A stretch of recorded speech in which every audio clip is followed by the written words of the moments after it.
come creare una statuetta a forma di gufo. Ciao ragazzi, benvenuti nel mio nuovo tutorial. Come vedete ho preparato 4 palline e 2 baffi.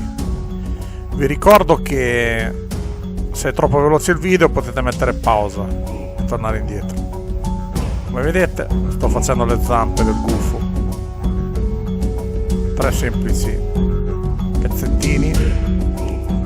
Poi con l'ausilio di un beccuccio autocreato da una graffetta creo delle piume molto naif, molto tribali. Non deve essere un gufo, questo deve essere un gufo fatto in velocità, una cosa molto istintiva, ecco. Vedete, sto facendo gli occhi e vedete, con la pasta modellabile o con l'argilla potete fare quello che volete, potete a strati aggiungere pezzi, affinare. Io qui con le forbici faccio un tagliettino per il becco,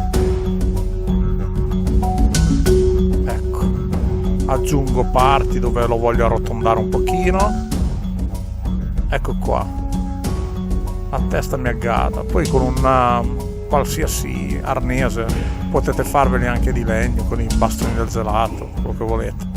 Eccoci qua, attacco la testa al corpo e mo creo due ali molto veloci in forma di occhio, in forma di triangolo. Anche qui ci faccio un pochino velocemente delle piume, gli do un leggero dinamismo. Il gioco è fatto, ragazzi. Adesso dopo potete farlo, rifinirlo come volete, senza farvi male, usando qualcosa di appuntito, ed ecco il gufo.